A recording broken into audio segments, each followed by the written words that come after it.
Yes. So technology does not love us, and we've had a lot of technical difficulties. We're praying that everything works smoothly today, but if it doesn't, you'll just know we still love Jesus, and he loves us, and technology doesn't. So hopefully it will do what it's supposed to today, because some days it doesn't. We are so happy to be here with you in Rogers, Arkansas this morning. Brings back a lot of memories being up here. I thought I heard noises, sorry.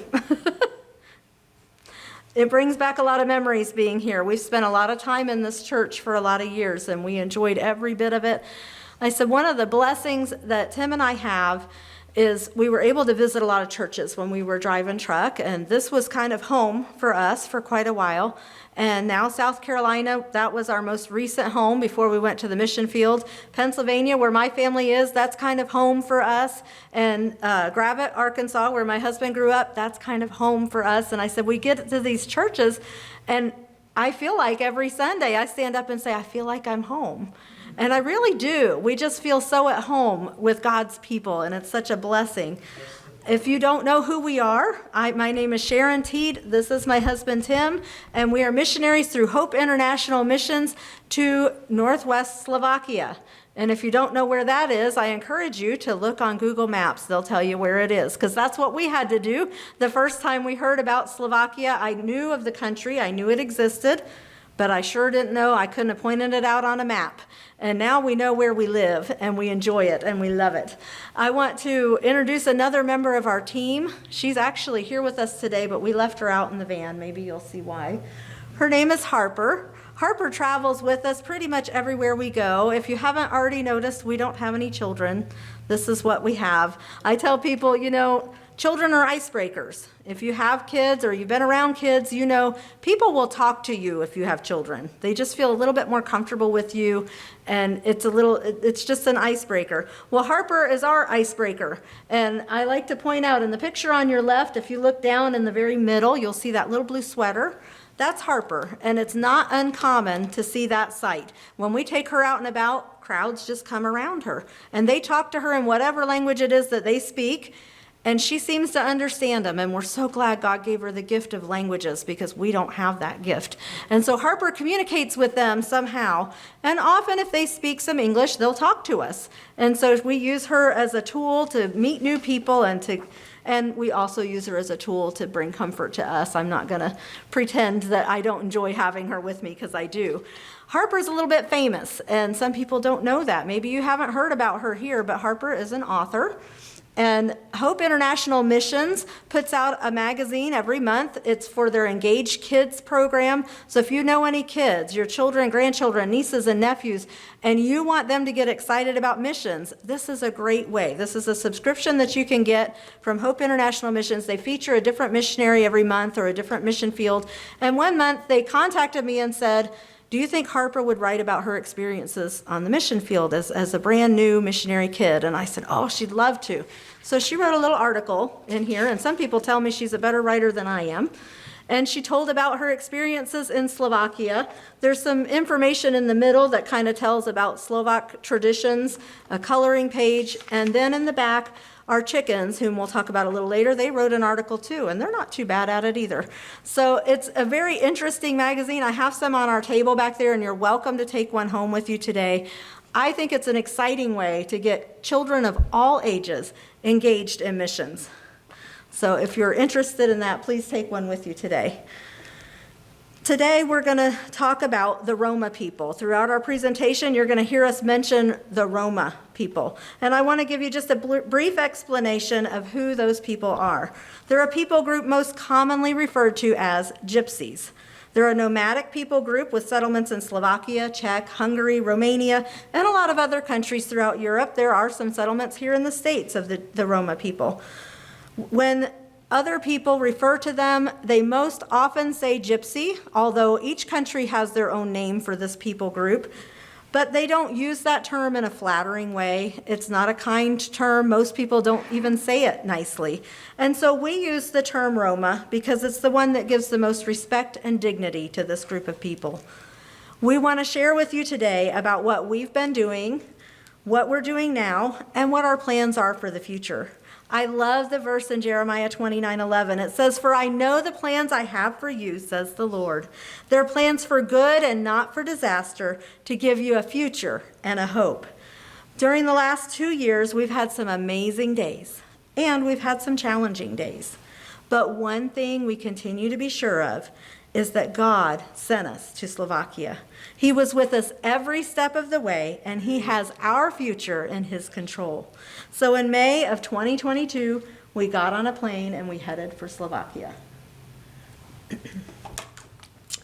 As soon as we arrived, we started in on a major renovation project. A house had been purchased for us before we arrived, and it needed a lot of work.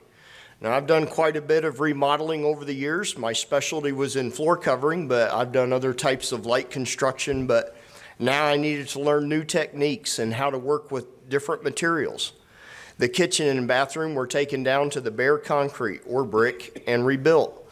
We had a lot of help, but it took a lot of hours and materials to get the job done. I had to learn how to buy the materials. The building supply stores can be quite different over there, not to mention that language barrier that makes everything just a bit more fun. I would tell people I was so thankful when we got what I call, it's Obi, but I call it my Slovak Home Depot, because before that, the Soviet-style stores, you would go up to a counter, you weren't allowed to get near the merchandise, and you would try to communicate what you needed. You could pay for it, and then you could go wait in line to get what you paid for.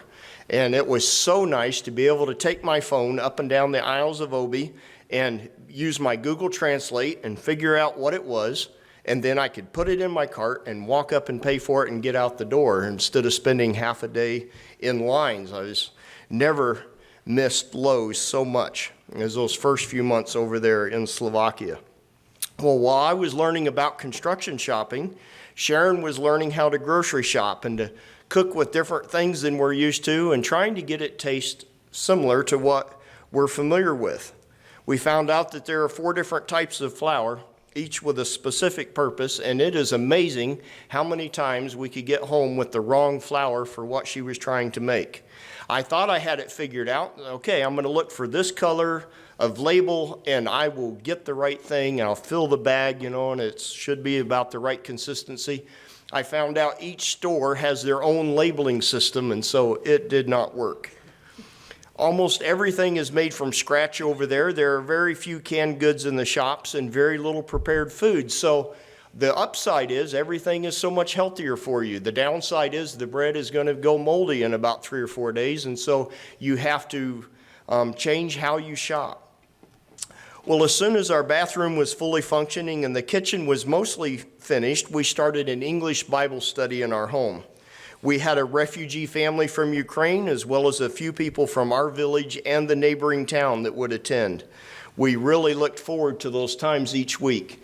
On the left-hand side, you'll see the young man in the blue shirt. He was the husband and father. He had 3 small children, and we really connected with them, and they were kind of amazed that their children connected with us so quickly, but we just loved having them in our home. And when they were leaving us, he told me, he said, now, we've really appreciated the mentoring. He said, he let us know that he looked at us as their parents. And I said, well, that really wasn't that enjoyable. I thought we were more on the same level, but I guess that was wishful thinking. In July, we had an opportunity to go with a group from our church into Ukraine to help with a VBS there. We had an amazing experience. Even though we couldn't speak the language, there was plenty that we could do to help out. We were able to fill water jugs and help with the crafts, and we could cheer the kids on in their various activities. We loved the kids, and the staff did an amazing job there. So the church that we were working with was in Western Ukraine. They have a large refugee ministry there. That's where a lot of people have come to. If they can't actually leave the country and go to safer places, at least they're in a safer area there. So a lot of people from Eastern Ukraine and the war-torn areas have relocated to this area. Some of them feel like they're there very temporarily. When things calm down, and they really believe it's going to, they just plan to go back to their homes. And others, they're just there until they can get permission for one reason or another to be able to leave the country and go to someplace safer. While we were there, the building next to the church was housing about 20 to 25 refugees. Some of them had children that attended the VBS. All of them pitched in to help where they were able. At the beginning of the week, I noticed an older lady. She couldn't do very much. She had a lot of physical struggles. I noticed she had trouble walking. She had balance issues, and she just had some challenges. But I did notice one thing about her. She was always helping when she could. Usually that meant sitting in the kitchen with that potato peeler or the carrot peeler and peeling vegetables and just helping to feed all of these people. I don't know if you've helped to feed a lot of people before, but we had that week between 150 to 200 people every day for breakfast, lunch, and dinner. So that was a lot of food that needed to be prepared. But many hands make light work. And so everybody was pitching in, everybody was helping where they were able. And I just, in particular, I noticed Nala all week long. We would kind of pass each other in the hallways, and I would smile at her, and she would smile at me. And sometimes I would say, Dobry den, that's good day. And it means the same in Ukrainian as Slovak. And that's about the extent of what I could speak to her, and we knew that, so we just would smile and go on our way. Later in the week, Thursday evening, I was walking back to where we were staying. I was walking across the courtyard there, and most days and evenings, that courtyard was just abuzz with activity. That's where everybody hung out, and lots of people were usually out there. But this particular evening, as I was walking across the courtyard, it was very, very quiet, and I realized there's really nobody out here. And then I heard something. I heard someone crying. And I mean, they weren't crying just a little bit. She was sobbing as if her very heart was broken. And I looked over and I saw Nala sitting over to the side and just sobbing into her hands. And I quickly looked around for someone to talk to say, hey, could you go comfort her? But I didn't see anybody. And so I prayed. I said, Lord, would you send somebody to comfort her tonight? And I felt like God told me, I did. You're right here. And I kind of argued with God a little bit because I thought maybe he forgot. I don't speak Ukrainian. I don't know how I can comfort her. I can't even ask her what's wrong. But I really felt like God wanted me to do something to comfort her. So I walked over to Nala and I did the only thing I could think of to do. I put my arms around her, I hugged her, and I prayed out loud in English. And I asked God to bring comfort to her heart. And as I prayed, I really felt her body just start to relax. And she got a little more calm. And when I finished praying, she began to pray. And she poured her heart out to God. I could tell she was telling him everything that was happening in her life right then. She was telling it to God. And as she prayed like that for a little while, her tone changed. And I realized, she's praising God. She's thanking God for something. I was getting a little excited. I wasn't quite sure what we were excited about, but God was helping her, and so I was happy with her. And as she finished praying and we opened our eyes, I noticed Daniel, the young man in the picture with us there, walking across the courtyard, and he had been our translator most of the week and been helping us out. And I said, oh, Daniel, come here. Help me find out what's going on. We've been praying, and I would like to know what we're praying about. And so Daniel talked to Nala. And Nala told him that she had gotten a phone call that afternoon. And she said, a bomb has hit our village and my house is gone.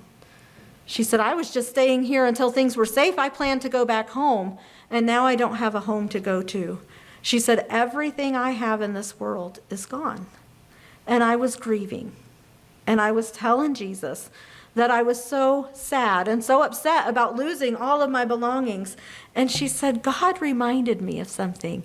He reminded me that this is not our final home. He has so much more in store for me. And she began to praise God again. She said, even though my things are gone, I know God cares about me. He reminded me that he loves me. And so I was excited with her. We were praising God again, and pretty soon a group had gathered around us, and we just began to pray and to thank God for what he was doing in Nala's life and how he was helping her. And we prayed for her that God would supply all of her needs. You know, I thought about that story because this happened pretty early on after we got over there, and many times God has reminded me of this story about Nala. And I realized, I could have let my discomfort and my fears keep me from doing what God wanted me to do that day. And I believe God would have comforted her anyway. He was going to give her comfort and he was going to give her help. But he was able to use me, and what a blessing it was in my life and in my heart to know that God can use me in any circumstance. And so when we think about it, it just reminds me that we don't need special skills to work for Jesus. We don't have to know even the language to work for Jesus, because God's love transcends language, it transcends culture. His love can flow out of us to all the people around us. And that reminds me over and over that I can work for Jesus anytime, any place, and anywhere. We just need to be willing. Well, later in the summer, I had an opportunity to go with a group from our local church there in Slovakia, and we delivered food and medical supplies into Ukraine. Our efforts seemed quite small, especially as you compared that to the large amounts of aid and the big organizations that were helping out. But the church that we partnered with there in Ukraine was so grateful, and they quickly put us to work in packaging those groceries and handing them out to the community right around them, the people that were in need, and they were so grateful for those things. I was talking with the local pastor, and he said that he really needed some discipleship materials. He said there had been so many refugees coming through there, and they'd had so many people saved that he was simply overwhelmed with trying to help this number of people. Another man that I was talking to was wondering if we would be able to help him get an English study Bible. He said he liked to hold a men's English study Bible group in his home there, and he had left and hadn't been able to bring his Bible, and he was wanting to get another men's group started there. So after we returned to Slovakia, I was able to send those things back into Ukraine. We don't know how many more opportunities we will have to help out with relief efforts, but as God provides opportunity, we will continue to help. Last fall, we had a church donate money for us so that we could purchase 200 chicks with the plan of raising them for meat. We were going to sell some of that and put the rest in our freezer so that we could use that as well as for those that were living at the transition home. It turned out to be quite a project. It started out with finding the different grains that I needed. So I was buying hundreds of pounds of corn and oats and the different types that we were going to use, and then we would bring them in, and they needed to be ground up and then mixed in the right proportion for these birds. And then we needed to prepare the barn where they were going to be stored. It was still quite cold, and so we needed to have the right amount of heat. The ladies from the transition home were able to help with some of that work of mixing the grains and caring for the chickens. So the time came for butchering, and I had told Tim and our director, Ed Durham, from the very beginning, when butchering time comes, I plan to stay in the house. I don't plan to be out there helping you with this part of our project. I'll do anything you need in the kitchen, but I'm staying inside. And they agreed to that from the beginning. And so Ed and Heather Durham, our directors, came up from Budapest, and they helped with the process. Ed and Tim and the girls from the transition home butchered those chickens, and Heather and I took care of cutting them up and getting them preserved for the freezer. Well, I drove up to the transition home one day because I was just kind of curious how things were going for the girls. I was always concerned about what was happening with them, and these young ladies had an opportunity to say no. Nobody made them do this process, but we did let them know this is something that can help you in the future. This is a job they can do, something they can do to raise money for themselves, to be able to take care of themselves. So they had a choice. Do we want to help and make a little extra money, or do we want to sit in the house? And they chose to help. And so I went up to see how they were doing, and I was looking out across the field. I stayed a safe distance away. I was in my car, and I didn't get real close to them. But I was watching as one of the young ladies was doing her job. And this young lady had never done this before. She'd never had an experience like this. And she looked about how I felt. She looked just a little pale, a lot uncomfortable. And I don't know how familiar you are with the process of butchering chickens. I wasn't really, but I learned quite a lot. The way that they did it is they butchered the chicken and put it in a sack, because they keep on moving. And you hold the sack and you wait for it to be done. and then you move on to the next part of the process. And so I'm watching, and this young lady, she's holding the sack, and that chicken was struggling, and then it stopped, and she didn't look too good. I wanted to go hug her, I wanted to comfort her, but I had to just comfort her from a distance because I didn't want to go that badly to go up close to her. And then she did it again, and then she did it again, and I realized, each time it seems to be getting a little bit easier for her. And by the next day, I went up and I was watching, and you wouldn't have known her from anybody else who'd been doing it their whole life. She was just doing her part, doing her job, taking care of it. And I was so proud of her that later, after everything was all cleaned up, I gave her a big hug and I told her how proud I was of her for being able to get through this process and do this. And this really is a skill that's going to help her in the future. So I was excited about that. Not excited enough to hold the sack myself, but I was excited for her. I stayed a safe distance away, and I really prefer to see them when they're in the freezer. And I have to tell you, when they can write articles like they did in my little magazine, you feel a little bad about putting them in your freezer. Well, we had an opportunity to visit an in-home Roma church about 2 hours away from us, and we thoroughly enjoyed worshiping with them. They asked us to come back the next week, and they wanted me to preach. It was my first time to speak publicly through an interpreter, and when I was preparing and praying, I was really praying more for the interpreter than for myself because I knew he's really the one that's going to be the one preaching the message, and sure enough, he went and preached a mini sermon on one of my points, but that's between him and God, but I felt like that God helped during that time. The group had outgrown the home that they were meeting in. There was standing room only, and they are currently looking for a building to purchase to be able to use for a church. You can help us pray that the right one will become available. They have raised the funds, and they were ready to purchase a place that they thought would be perfect, and the local Roman Catholic authority in that area found out that this was going to be an evangelical church, and they would not let the sale go through. And so they are just praying that God will provide a place that would give them room to meet. Just this past year, the Bible translation was completed for the very first time in the Roma language. What a blessing it will be for them to have God's word in their heart language. We have a short video clip of the Roma church service. I'd like to do a disclaimer. Sharon took this video from behind me. There was a little space between the keyboard and then we were behind that, and she was sitting up against the wall. There's people up on the steps going up to the attic of this house, and it does not really do justice, but they had such enthusiasm, but I think they sound a lot like if I was the song leader where you're making a joyful noise.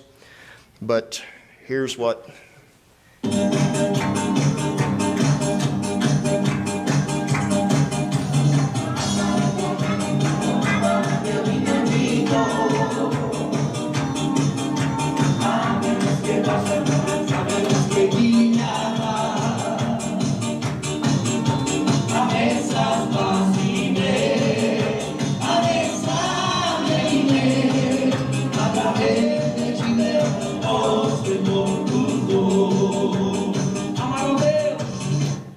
They like very lively music, and often at night you could hear them from several blocks away in the evening just playing instruments and singing to their heart's content.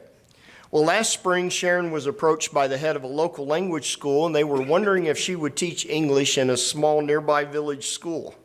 They had the students divided into two groups. One was preschool and kindergarten, and that second group would be 1st through 4th graders. I listened and went along and thought, you know what, she probably needs me to go so that I can maintain some type of order while she's up front teaching. It turned out to be quite a challenging task, but we found that it was definitely something that we could do. I don't know if you've ever stood up in front of a group of children, young children, that don't speak the same language as you, but you definitely need that other presence in the room to kind of keep order, because they certainly forget any words they might have known, such as please sit down or let's listen. They don't remember any of those words when you get up in front of them. And the Slovak teachers just kind of introduced us and turned us loose, and they left us in the room with just us and the little blessings. And so we had quite a time with them, but it was a good time, and we were able to teach something to them, and they were able to teach some things to us, and we really enjoyed that time with them. So from May of 2022 until May of 2023, we spent a lot of time meeting with, building relationships with, and working with the young ladies at the transition home. If you were here last time that we came and gave our deputation information, we told you a little bit about this transition home. It's a home where young women can go when they turn 18. The Slovak culture and the way that their government built things are run, they put the children out of the orphanages and the children's homes when they turn 18. So basically on their 18th birthday, they're kind of told to have a nice life. They're given a little bit of money and they're sent out, and they're not equipped for this. They don't teach them skills. They don't teach them even basic skills on how to take care of yourself. When they're in the orphanage or the children's home, typically everything's done for them. Their meals are just prepared, their laundry is done, everything is taken care of until they turn 18. And then here you go, have a nice life. And so we were aware that this was a real problem. They have a few transition homes for young men. When they turn 18, they have opportunity to go to these places to learn a trade or a skill or something that would help them to provide. The young women, there just really are not homes for them. And they're the most vulnerable. And so often they wind up in trafficking, human trafficking, or they wind up in these camps where they live not very nice lives, really uncomfortable lives. And so this became a burden for our directors. They wanted to do something about this. And Tim and I went to work with this transition home. We spent a lot of time with these young women. There were 5 or 6 that were living there at the time. We were able to hire them to help with projects. We took them on outings. Their very first trip to McDonald's, we found one in a city a couple hours away, and we took them there. We had a good time with that. We shared traditional American Thanksgiving meal with them, and that's not something they had experienced before because that's not their holiday, that's ours. But we talked to them about why we celebrate Thanksgiving, and we wanted to share our meal with them. And they came and they thought, this is different. We haven't experienced anything quite like this. They weren't quite sure what to think of us. First of all, we had this huge bird right in the middle of our table. That's not a common thing for them. As a matter of fact, we had driven to Poland to find our turkey, and we prepared it, and they're not used to having such a big piece of meat for any meal. And then some of the side dishes were unfamiliar to them. Now, mashed potatoes are very common. They eat those all the time, and they love the mashed potatoes. But then when we passed around that brown stuff that you pour over the top of the mashed potatoes, they weren't so sure anymore. And do you know, I couldn't get one of them to try gravy. They said, we don't know why you want to do that to your potatoes, but we don't want to do that. And so they wouldn't try the gravy. They tried a lot of the other dishes. They weren't real sure about some of them. Some of them they liked. And then dessert came, and all was well with the world. They enjoyed the pies and the cookies and all of those things. And they said, we would like you to come share a traditional Slovak Christmas dinner with us. They were very excited about it. Well, we had heard about the traditional Slovak Christmas dinner, and we weren't so sure. What our friends had told us is on Christmas, at Christmas time, the traditional meat for Christmas dinner is carp. That's what they usually have for their Christmas dinner, and this is a big deal to them. They don't eat a lot of meat.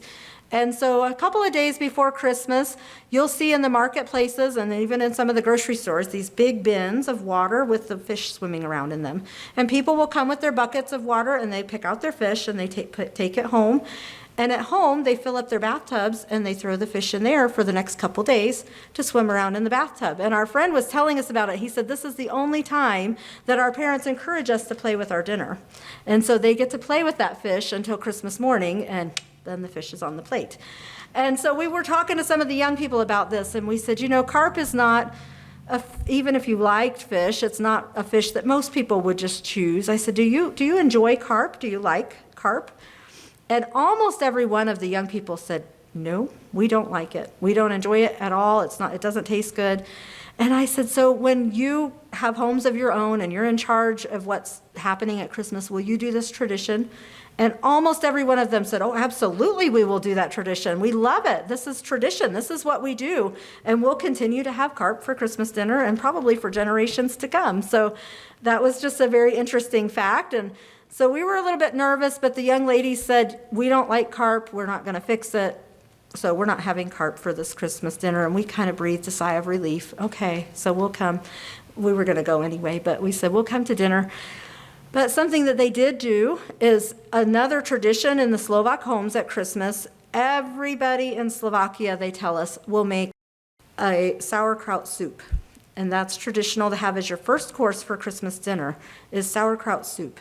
And we're not big fans of sauerkraut. If you know Tim and I, you know we're not real big veggie fans overall. And so this has been a learning experience and somewhat of a struggle for us, the eating habits. But they brought out this big pot of sauerkraut soup, and I thought, anybody can eat soup, right? It's not a lot. You can get through it even if you don't love it. And so we were eating our sauerkraut soup, and we were getting through it, and then they brought out these baskets of bread. And I was so excited because bread just makes everything a little bit better. And I thought, I can dip it in my soup, and I'll get the sauerkraut soup down, and all will be well. And we started tasting the bread and found out they make sauerkraut bread, too. I don't really think you should, but they did, and they love it. It's an extra special treat for them.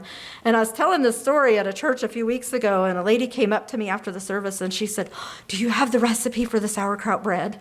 And I said, "Didn't you listen to my story?" I did not ask for the recipe. We just ate the bread and tried to smile. But we enjoyed those courses that they fed us. The other foods were a little bit more what we're used to. And then dessert happened, and all was well with the world again. And so we were able to have some really enjoyable times with these young ladies. I do want to tell you very quickly about this young lady. Her name is Anna. And I noticed Anna almost immediately. The first time that we went to the transition home, I saw her sitting off by herself. And I realized pretty quickly she's not very well liked by the other people here. Nobody liked her. The other girls were not friendly to her. They didn't want to be around her. The director of the home really didn't care for her. The people from the church that worked with these young ladies, they tried to avoid her as much as possible. And so I was watching. I was thinking, wonder what's going on with this lady, this young lady. And I figured it out pretty quickly. She wasn't a pleasant girl. She just was not a nice young lady. If she could get out of work, they had different chores that they were supposed to do around the home to help out. And if Anna heard there was a chore to be done, she disappeared, and she tried to get out of there as fast as she could. If somebody told her to do something, she had a real attitude problem. And so her answer back was not nice. They weren't good exchanges. And I thought, this young lady's going to be hard to love. She's just one of those young people that's a little bit more difficult than the others. And so I started to pray, and I asked God, would you give me a love for Anna? I believe she needs to feel your love. Lord, I don't like her. She's not fun to be around. Could you help me to love her like you love her? And it wasn't too long after I started praying that, and I prayed it often, that Anna started messaging and asking if she could come over to my house. Now, I will explain. We still didn't know Slovak. She didn't know any English. So when I say she messaged me, she could send messages through Facebook, and they would translate for us, mostly. If you don't know how to spell in your own language, Facebook and Google don't know what you're saying. And so sometimes they were interesting conversations, but usually we could connect with one another and talk to each other. And Anna would say, can I come over to your house? Can I come clean for you, earn some extra money? Can I come do something? And so I would tell her, sure, come on over. And then I got a message, and she said, can I come have coffee with you today? And I thought, well, having coffee with somebody to me usually means sitting down and talking, just chatting with them. Tell me about your day. And I knew we couldn't really do that. But I thought about it, and I thought, I've never told anybody they couldn't come to my house. If you want to come to my house, I want you to come to my house. And so I thought, well, we'll try it. Come on, Anna, come have coffee. And we sat and we sipped and we stared. We didn't really do much else. But she seemed to enjoy it, and so she started coming over more and more often. And sometimes we'd play some Slovak praise songs, and sometimes we would talk through the translate, not a lot, but a little bit. And then came the day that she messaged and said, can I come spend the night with you? And I was like, well, I guess so. If you want to come, you can come. And so I let her come, and I thought, she's going to get bored and want to go home, because I just don't have that much that I can offer. But she stayed, we had a good time, and she really seemed to enjoy it. And I heard from her more and more and more. And Anna had this problem. She had a real deathly fear of storms. She was just so afraid. Anytime it stormed, any type of storm, it could be a rainstorm, a thunderstorm, it could be snowstorm, a windstorm. If it was just a little extra weather out there, I could count on a message from Anna. And she would say, "Oh, Auntie Sharon, I'm so afraid. The wind is blowing. I think the whole house is going to fall down on us. We're all going to die." And I would message her back and I'd say, "Anna, what kind of music are you listening to today?" Because I knew the music that they tended to listen to was not calming to the spirit and didn't make you feel real secure. I said, "Why don't you try listening to some praise choruses, some of those songs that we listen to together?" And then I'd say, "Anna, have you read your Bible today? Why don't you try reading in Psalms?" And usually I give her a reference, a scripture to read. "Anna, have you talked to Jesus today? Have you told him how you're feeling? Have you asked for his help?" And after that exchange, probably 7, 8 times, I don't know how many, I got a message from Anna. And she said, "Oh, Auntie Sharon, it's storming outside, and I am afraid." She said, "But I'm listening to praise music, I'm reading my Bible, and I have asked Jesus to help me." And here's my favorite part. She said, "And I believe he is." I was so excited to see God working in Anna's life.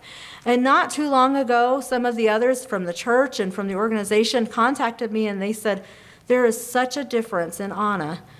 We just don't even recognize her anymore. She's a different person and we can't figure it out. She's just completely changed." And I said, "Oh, I know what that difference is. That difference is Jesus." And Anna testifies. She's on Facebook and she tells people, "Jesus is helping me. He's living in my heart."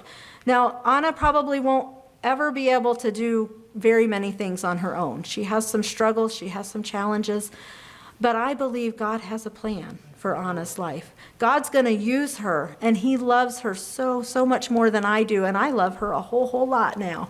And so I'm excited to see what it is God's going to do in Anna's life. Besides Anna, there were 2 other young ladies at the transition home that asked Jesus into their hearts last year, and they wanted to get baptized.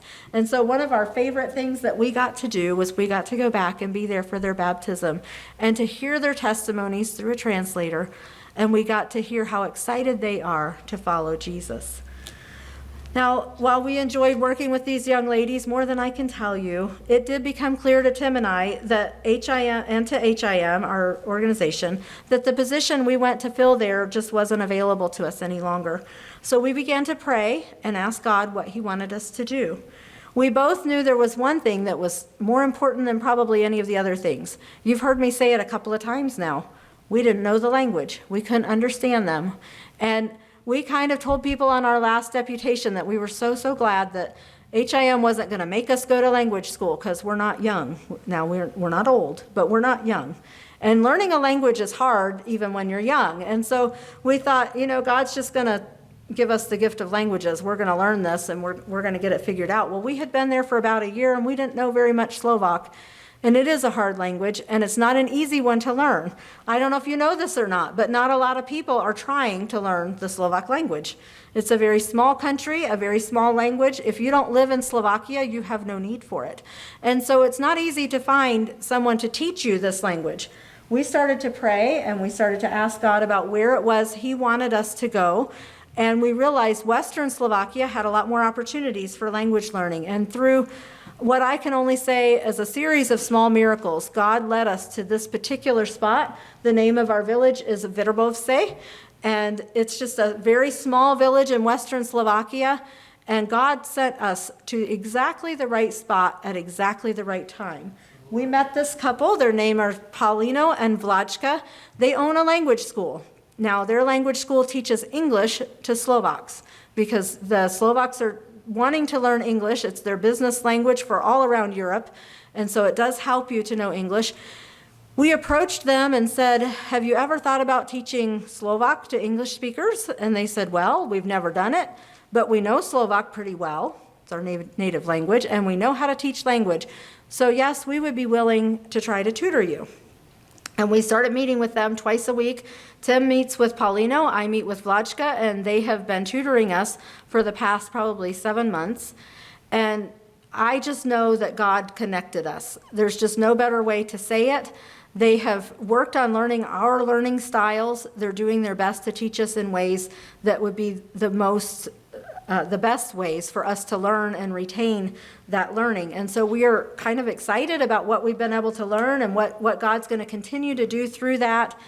During that process, as I was just getting started, one of my friends over there said, there's an intensive language course in Bratislava this summer. It's going to be for 5 days, 6 hours a day. And she said, I think you should go. It's going to kickstart your language learning. You're going to learn so much. And I think this is a good thing for you. So I signed up for it, and I paid in advance.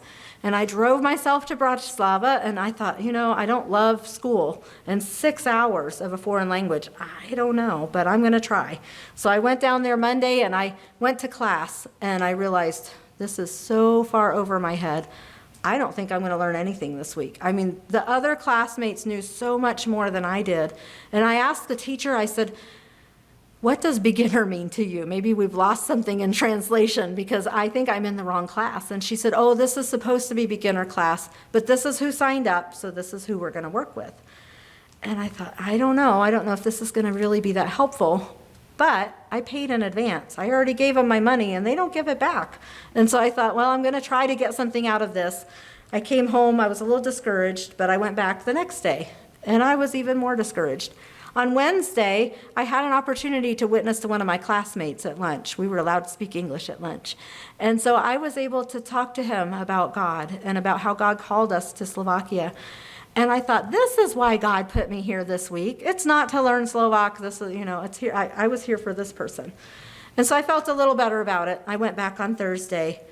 And Thursday evening, I came home from my class, and I told Tim, I said, this has been a rough week. I am so tired.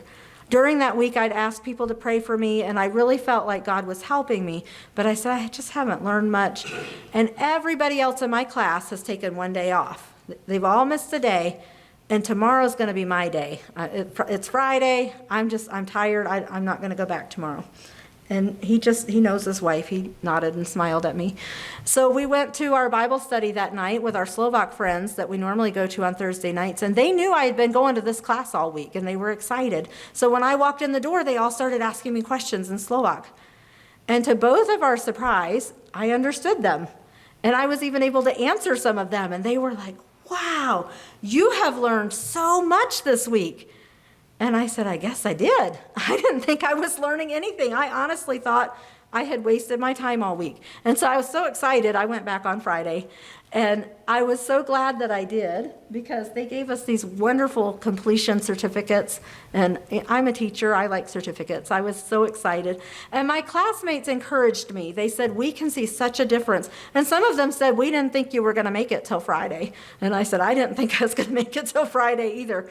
But God helped me. And I tell people, I know that it was God that helped me, because not only was I able to get through that week, but I've even thought about doing it again.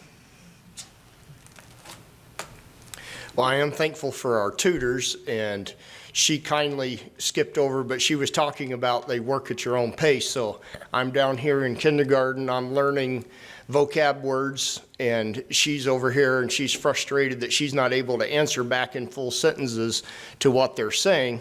But I am grateful that when I was in school, I could memorize. And so that's what I went over, and I was, okay, I have my vocab words, I'm going to memorize them. Something has changed over a short period of time from when I was in school, and I could no longer remember what I had studied the very next day, and so I was getting very frustrated. And my tutor has been able to give me some things so I can associate and recall what it is that I've studied, and it's so encouraging, and what a blessing they've been. But I knew better than to try to even attempt what she did. But Sharon came back after that first day of that intensive class and said, now, I have a very important phrase for you to learn. Moja žena je môj poklad, which means my wife is my treasure. And so I've learned more phrases since then, but she's assuring me this will be one of the most important ones that I will learn. We just want to quickly share some of our future plans with you. As she's already said, we're continuing to work on our language studies even while we're here in the States for the few months that we have before we head back. We're doing online lessons so that we don't lose the progress that that we have made. We're working on building relationships, and we're exploring ministry opportunities with the local children's homes. So across Slovakia, for the most part, they don't have orphanages anymore. They have children's homes. And so we had said before we ever went to Slovakia that we thought that we would have much better results if we didn't wait until they had turned 18 and were on the streets. But if we could work with them when they were younger, that we'd have better results. Well, about 15 minutes from our home, there's a children's home, and we begin spending time there each month. We have a family that's willing to act as translators for us as we do activities with them. Sharon usually prepares a craft and homemade cookies, which they love. And what is interesting in Slovakia is they sell sugar in the stores, but we've learned that you can pass by most of the bakeries around there because they look and smell better than they taste. For some reason, they haven't figured out what a difference that sugar would make if you put it in your desserts. What they do know is that Americans know how to do desserts, and so the American treats that are there they just love them. I said the only downside I see is that I don't know how long, it probably won't be that long before you can just look on the street and know who the missionaries have been in contact with. Well, when the weather cooperates, the guys like to play football or soccer.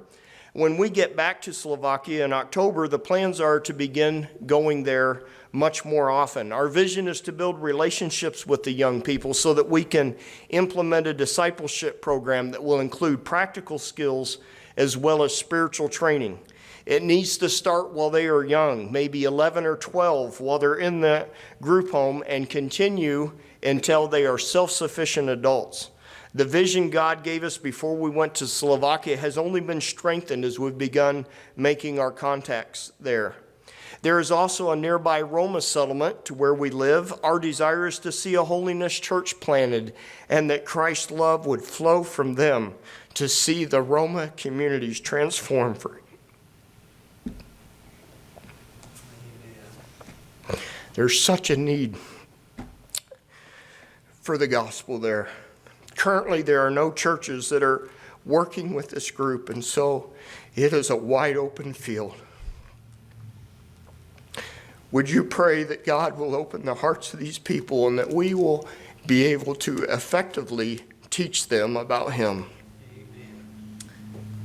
We've mentioned before that we have three options in responding to Christ's Great Commission. We can go, we can send, or we can disobey. Some of you here have already partnered with us to send us, and I know there's some that have partnered with other missionaries to send them. There's also some of you here who have gone and who are going out into your community, out into your areas, and you're telling people about Jesus. But there might be somebody here today who isn't doing either one of those things, and I want to encourage you, pray about what God would have you to do to fulfill the Great Commission. Because if you're not supposed to go, your obedience to sending is just as important. We truly couldn't go without you. Well, we've seen over and over again how God has moved in response to prayer. He's provided our language tutors. He provided the family that will work with us there in the children's home. We recognize that prayer is what is needed the most. And so this morning we have some specific prayer requests for you. Would you continue to pray that the people of Slovakia would be open to the gospel? With the conflict that's ongoing in Ukraine and the instability there in Europe, the people there are probably more open than ever before. Would you pray for the vast needs among the disadvantaged children and orphans in Slovakia? We've shared this before, that more children under the age of 15 die due to violence than in any other developed country in the world. They need the gospel. Would you pray for our ministry at the children's home? We're excited about the connections that we're making there, and we are so grateful for those that are working with us there. Would you continue to pray for Sharon and I? We're so thankful for God's help as we're learning about the cultures around us and helping us to learn the language. Would you pray that we'll continue to grow in our culture and language acquisition and truly connect with the people on a heart level? Would you pray for more workers? We would love to see people join our team to reach Slovakia for Christ. I was on the street with some men that had been in training, and as they were doing street evangelism, a couple of young people walked up and they began to share the gospel with them, and they had never heard the gospel in their life, and they didn't even know how to respond to what they're hearing, and there is such a need. Would you pray that we'll be a blessing to our local body of believers? We're so thankful for our church family, and we want to be a blessing and help them to reach out and to evangelize their local community. Would you also pray that God will meet our financial needs? Even if you're not able to give, God will use your prayers to prompt those that can. Harold Barton, the president of HIM, has a quote that I often love to requote. He says, "The gospel is free, but the delivery costs." So God might be speaking to you about partnering with us with finances, and we're going to share how you can help. At the beginning of the service, we gave everybody, I think everybody here, one of our wonderful brochures that we are able to give out. And on the back of that brochure, there's this one panel. I want you to keep the part that tells about us, because maybe you'll forget who we are and what we're doing, and you can pick that up and read about it again. But the part on the back, if you'll tear that off and you'll give it back to us either in the offering plate or after the service, this is what helps us to stay in contact with you. We do need some regular shares just for our monthly finances. We told you earlier that there was a house that was purchased before we went over, so when we first went, we weren't paying the housing expenses, and now where we live, we do have housing expenses. So in order to be fully funded when we go back in October, we need about 67 more shares at $25 a share. And I know that God is going to provide that for us. We're not really concerned about it. We just want to share. That's what we need. And so if you want to help us pray about that, we know that God's going to provide that. We also have some special projects, because what missionaries don't, right? We get excited and we think about things that we can do to further God's love in our area. And our special projects, some people might say, I don't know about that because it sounds a little different. And that's okay. One of the special projects that we have is a self-sustaining project. We're wanting to do more agricultural things, and we want to be able to teach these young people to take care of themselves. And we would like to get it to the point that we don't have to continue to come back here and ask for funding for it. We want to get it to the point where it's self-sustaining, taking care of itself. But in order to do that, we need to start out with some equipment, and some other things. Like we told you, a church helped us to purchase those chickens, and we were able to break even on that project. And I said, that's a good thing. This was a learning experience, and it paid for these young ladies to be able to learn this, and it paid for all of our supplies and materials. And so we're learning from that, and moving forward, we want to do some other things like that. My husband found this wonderful piece of equipment that he believes is going to be a really big help. I tell him I really should make him talk about this because he knows more about it than I do. But did you know they had two-wheeled tractors? Because this was new to me. But he says what makes it a tractor is it has a PTO shaft, and you can hook on all kinds of equipment to it and do anything you want. And so it's kind of an exciting tool that he'll be able to use in preparing the land to be able to do some agriculture. And the size of it makes it a lot easier. You know, we don't, all these big pickup trucks and SUVs you guys have here, we don't have those in Slovakia. It's very uncommon to see a big pickup truck. What you see are little cars with a hitch on the back. And if you're going to pull around a tractor with your little car, you probably better have a little tractor. And so this is what my husband found that he thought would be really useful to him. And God has really been helping us as we've been raising funds towards that. And God has supplied every bit that we need towards purchasing that tractor and some of the implements. And so he's already been online finding out what he's going to get when we get back. And I want to just quickly share, because this encouraged my heart so much, and I hope it does yours.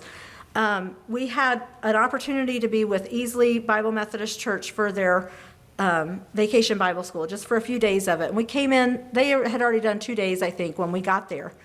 And when we showed up, they were a little surprised. We hadn't told them we were coming. And they said, oh, we were going to surprise you with this, but we're going to tell the kids that you're here. Our project for our VBS offering this week is for the Teeds. We want to help you buy your tractor. And we said, oh, that's great. And so in the service that night, they had us stand up and they told the kids, these are the missionaries that you're getting the tractor for. And the kids were all excited. They had been going out in the highways and byways and collecting money for that offering that week. And one little boy had gone up and given his offering, and he came back and he sat down right beside me, and he looked up at me and he said, "I think you're going to be able to buy your tractor soon." Well, at that point, we didn't have a lot towards it, but I thought, he's probably right. And so I told him, I think we will. And they raised $801 that week for Vacation Bible School. I don't know if you're familiar with that, but that's a pretty good offering for a VBS offering. And they were so, so excited. And they said, "You're going to get to buy your tractor." And Tim said, "I don't have the heart to tell them that that tractor is a lot more than $800. It helps, but it's a lot more than $800. That very next Sunday at the church that we went to, they finished funding the tractor. And I said, God used the faith of those children, and he supplied every bit of that need. So we were just so encouraged and excited about that. We continue to have the need for language learning, and the budget for that is high. We're getting private one-on-one tutoring, and we need it, and I think it's helping us, but it's not free. And we have to drive about an hour each way to those lessons. Diesel in Europe costs about $7.20 a gallon right now. So it's not cheap to drive to town. It's a little bit expensive. But we believe God's going to provide for our language as well, and he has. I need to update this. I think we have about 14,000 towards our 20,000 project goals. So God has really been supplying. Our biggest need currently is the monthly shares. If you already get our newsletter, that's wonderful, but feel free to go ahead and fill this out anyway. It kind of helps us to keep our records up to date. If you haven't been getting our newsletter, but you signed up for it, and you signed up for it for email, please check your spam folder, because we found out, particularly Gmail, it's going to spam, and that might be why you haven't been getting it. Another reason could be because I haven't sent a lot out. I did send out a few, but not as many as I had hoped. If you're on Facebook, I do regularly update on Facebook about what we're doing. If you don't love Facebook, I have a WhatsApp group. And if you know what WhatsApp is, there's a code in your brochure to tell you how to connect with me, and I will help you with that. We would love to keep in touch with you. I told you the last time we were here that the most important part of this brochure was this tiny little phrase underneath where it says cell phone with a tiny little box, and I think they should have made it bigger, to be honest. But what it says is, "I will faithfully remember the Teeds in prayer." And when we first were headed over as missionaries, I told people, I want a strong prayer team. I think that's important. We know we're going to need it. And I told you we knew we were going to have some hard days. We knew. It wasn't a surprise when the hard days came. But sometimes we don't realize just how hard they can be. And some of the other missionaries had told us, you're going to want this prayer team. You're going to want to keep track of them. And one of the days, you're probably going to need to remind yourself of who they are and that they're praying for you. And so we had made a spreadsheet. We listed everybody's name that signed up, that checked that little box. And I put it away, and we went to Slovakia. And we had one of those days. I didn't want to get up that morning. I really thought, Lord, we missed your will. I don't think you really meant for us to come here, because this is hard. And wouldn't be this hard if this is where we're supposed to be. And so I was really discouraged and thinking, maybe we're just supposed to go back home. But I knew that God had told us to be there. But it was hard. And I was laying there thinking, and God, I think, brought this to my mind. I made a promise to the people that we talked to that when I had one of these days, I was going to get out that list. And I was going to read down through every name of the people who signed up to pray for us. And so I got out of bed, and I got my list, and I read it. And it did exactly what it was supposed to do. It encouraged my heart. And it reminded me that all of these people were in support of what we were doing, and that they were going to pray for me on this day, because I knew, God, you're putting me on their hearts today. I know you are. And so it just encouraged my heart. It did exactly what it was supposed to do. And I thought, I want a bigger list. I really want to see a list of people that really will pray for us on those days that God puts us on your heart. And if you take that little prayer card and you put it on your fridge, it'll happen more often than you think. So if you feel like you can pray for us on those days, check that box, because I want to add you to our list. There's other boxes to say how you want to stay connected with us, how you want to get our newsletters, how you want to get updates. You can check those, and I think you can all read the financial if you want to. If you're already supporting us, if you don't mind just writing already doing this, and we'll continue, so we know that you're still going to keep us on that list, we would appreciate it. God is helping us, and we're so, so excited to be a part of what he's doing in Slovakia. We believe God has a plan for Slovakia, and we know that that includes us. Does it include you? Is he speaking to you about being a prayer partner?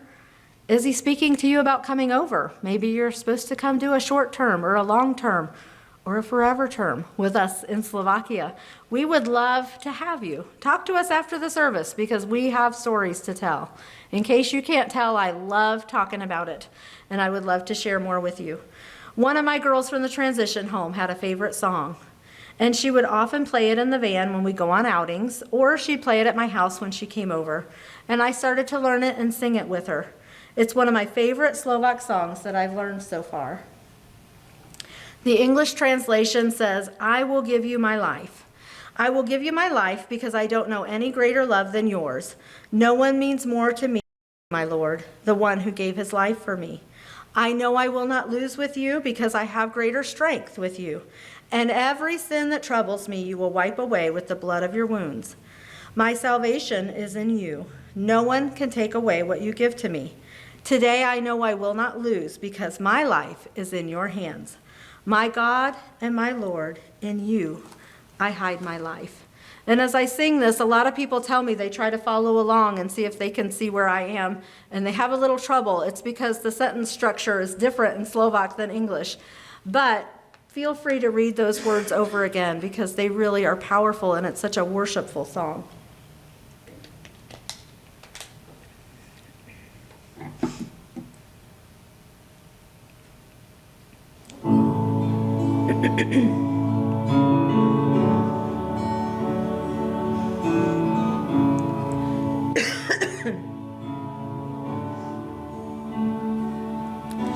Život svoj ti odovzdám, lebo väčšiu lásku nepoznám. Nikto nie je viac než ty, môj Pán, čo si za mňa život dal. S tebou viem, že neprehrám, lebo väčšiu silu mám. Každý hriech, čo trápi ma, zmažeš krvou v tvojich rán. Spasenie v tebe mám, nikto nemôže mi vžať, čo mi dávaš sám. Dnes už viem, že neprehrám, v tvojich rukách život mám. Môj Boh a Pán, život svoj v tebe mám. Môj Boh a Pán, život svoj v tebe mám. Môj Boh a Pán, život svoj v tebe mám. Spasenie v tebe mám, nikto nemôže mi vžať, čo mi dávaš sám. Dnes už viem, že neprehrám, v tvojich rukách život mám.